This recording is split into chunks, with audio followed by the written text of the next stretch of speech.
Una de las funciones más importantes de la membrana plasmática es la de transporte de sustancias.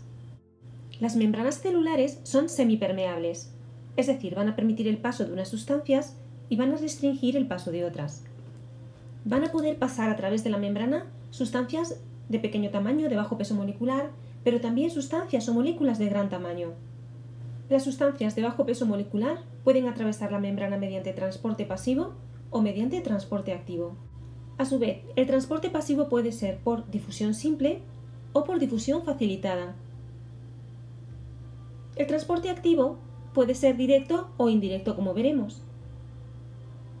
Las sustancias de elevado peso molecular podrán entrar o salir de la célula a través de la membrana. Lo van a hacer mediante endocitosis y mediante exocitosis.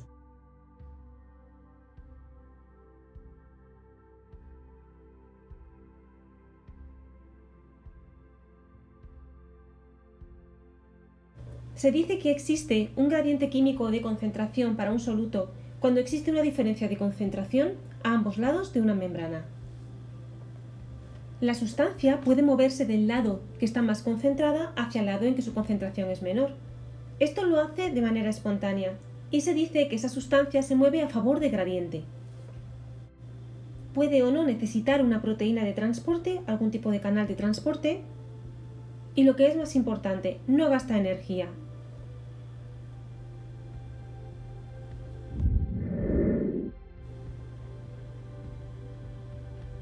Cuando esa sustancia se mueve de la zona menos concentrada hacia la más concentrada, decimos que se mueve contra gradiente de concentración. Entonces sí que es necesaria la intervención de una proteína de membrana y además gasta energía, por ejemplo, energía del ATP. El interior de la célula es más negativo que el exterior. Esto es debido a la naturaleza química de las sustancias que hay dentro de la célula.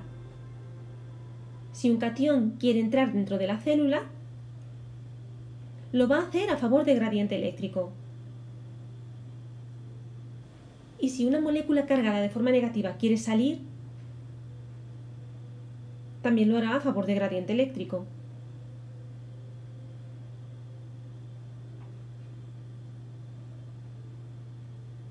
Estarán implicadas unas proteínas de canal, son canales iónicos y no va a invertir energía en ello. Sin embargo, contragradiente eléctrico significa que un catión que se encuentre en el interior de la célula, si quiere salir fuera, que es más positivo, lo podrá hacer siempre y cuando gaste energía en el proceso, porque lo va a hacer contra gradiente eléctrico. O si una molécula cargada de forma negativa, un anión, quiere entrar. Necesitará proteínas de transporte y gasto de energía, por ejemplo, ATP.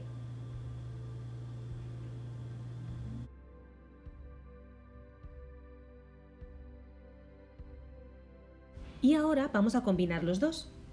Si tenemos una distribución asimétrica de cargas a ambos lados de la membrana y además existe una diferencia de concentración de esa sustancia, hablamos de gradiente electroquímico. Este gradiente electroquímico resulta un tipo de energía potencial disponible para la realización de actividades celulares. El exterior de la célula es más positivo y tiene una mayor concentración de sodio. El interior es ligeramente negativo y además la concentración de sodio es menor. Por tanto, si una molécula de sodio quiere pasar a través de la membrana, lo hará a favor de gradiente electroquímico. Pero fijaos en esta situación. El potasio es más abundante en el interior celular. En el exterior la concentración es menor. Si el potasio quiere entrar al interior de la célula, lo hará invirtiendo energía, con un gasto energético, porque lo hace contra gradiente de concentración, pero no contra gradiente eléctrico. ¿Entendido todo esto? Empezamos con el transporte de membrana de sustancias de bajo peso molecular. Transporte pasivo.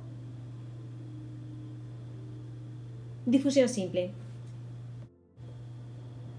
Las moléculas van a atravesar directamente la membrana y lo van a hacer sin intervención de ninguna proteína. No hay transportador implicado y tampoco hay gasto energético.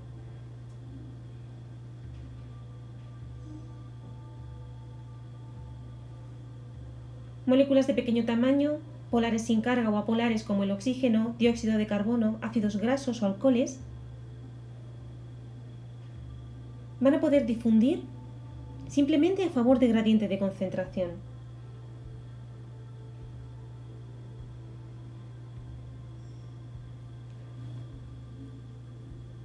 Moléculas como la glucosa, los aminoácidos o iones van a atravesar la membrana a través de transportadores. Es la difusión facilitada. Por supuesto lo hacen a favor de gradiente y no hay gasto energético en el proceso. Pueden hacerlo bien por proteínas de canal o por proteínas transportadoras. En el primer caso, la molécula pasa a través del canal sin que haya un cambio conformacional. Sin embargo, en las llamadas permeasas o proteínas transportadoras sí va a haber un cambio en la estructura de la proteína para permitir el paso de la sustancia, y lo puede hacer por uniporte o por cotransporte. Por uniporte una sola molécula es la que pasa a través de la membrana. Por cotransporte van a ser dos. El cotransporte puede ser sin porte o antiporte. Si las dos moléculas pasan juntas a la vez hacia el mismo lado, sin porte. Pero si una entra a expensas de que la otra salga, hablamos de antiporte. El sinporte y el antiporte se puede dar tanto en el transporte pasivo como en el transporte activo. ¿Pero en qué consiste el transporte activo? Es el transporte de sustancias en contra de gradiente electroquímico o de concentración, para lo cual se requiere un gasto energético. Pueden distinguirse dos tipos de transporte: transporte activo directo y transporte activo indirecto. El directo también se llama primario y el indirecto secundario. En el directo o primario, la proteína transportadora puede estar directamente acoplada a una ATPasa, aporte directo de energía. Es el caso de la proteína llamada bomba de sodio-potasio, en la que el sodio sale de la célula en contra de gradiente electroquímico y el potasio entra a la célula también en contra de gradiente. Para ello, por supuesto, es necesario hidrolizar el ATP. La hidrólisis de ATP da la energía de forma directa necesaria para que esto se lleve a cabo. Y es un ejemplo claro del transporte directo.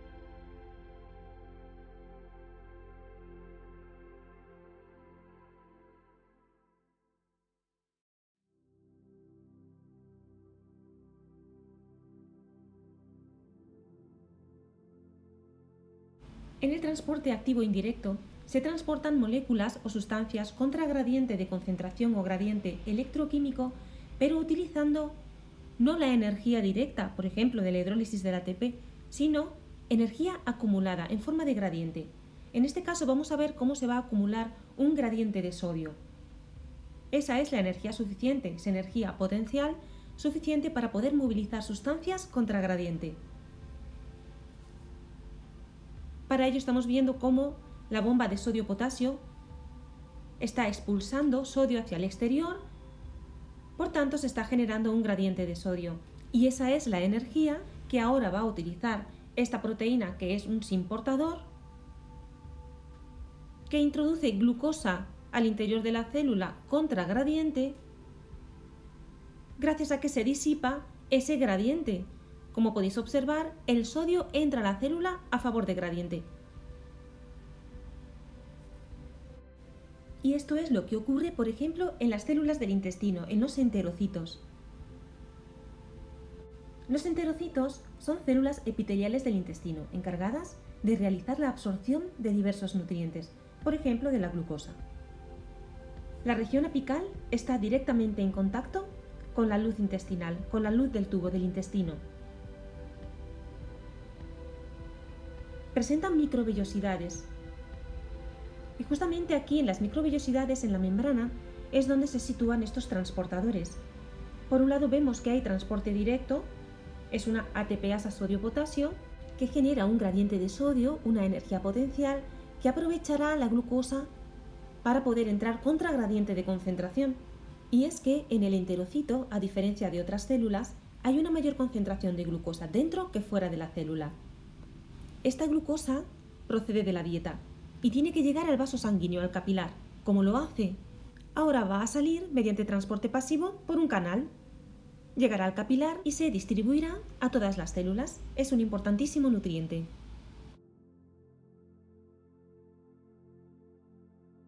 Veamos a continuación el transporte de membrana de sustancias de elevado peso molecular.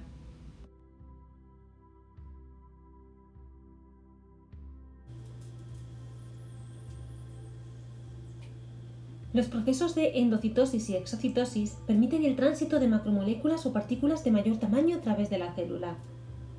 En el proceso de endocitosis, la membrana plasmática de la célula se invagina y engloba partículas que proceden del exterior.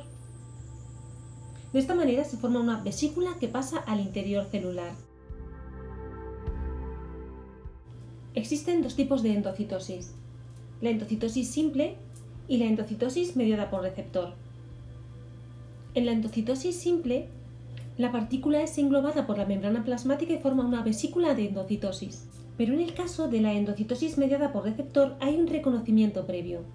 Algunas macromoléculas son especialmente importantes para el organismo y son transportadas hacia el interior por unión a receptores específicos situados en la membrana plasmática. Este tipo de endocitosis se denomina endocitosis mediada por receptor. Estos receptores están en la cara externa de la membrana, mientras que en la cara interna se encuentra la llamada clatrina. Es una proteína que, asociada a otros polipéptidos, forma una red que recubre las vesículas de endocitosis, que se van a denominar vesículas revestidas. Una vez se internaliza la vesícula, pierde la clatrina. Pues bien, sean del tipo que sean, las vesículas van a poder seguir dos caminos: la digestión celular si se unen a lisosomas, formando lo que se llaman vacuolas digestivas, y el tránsito celular, que pondrá en movimiento dichas moléculas por el interior de la célula. En función del tamaño y de la naturaleza de las partículas ingeridas, la endocitosis puede ser de dos tipos: fagocitosis y pinocitosis. La fagocitosis consiste en la ingestión de partículas sólidas de gran tamaño, también organismos vivos e incluso restos celulares.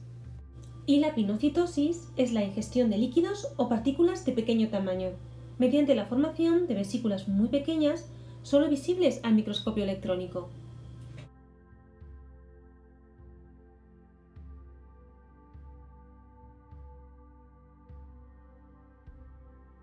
En los procesos de exocitosis también va a haber fusión de vesículas a la membrana. En este caso son vesículas que se localizan en el citoplasma. Podemos definirlo como el proceso por el cual una célula dirige el contenido de sus vesículas secretoras hacia fuera de la célula mediante la fusión de las membranas. Y tenemos dos tipos. Hablamos de secreción constitutiva, cuando se realiza de forma continua a partir de vesículas originadas en el sistema retículo endoplasmático Golgi. Llevan a cabo sustancias normalmente con función estructural, por ejemplo para la renovación de membrana y del glucocálix.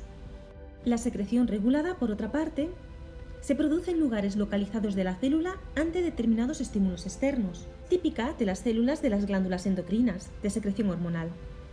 Y está también implicada en la liberación de neurotransmisores y sustancias como por ejemplo las enzimas digestivas, por lo que podemos decir que su función en este caso es de relación y de excreción.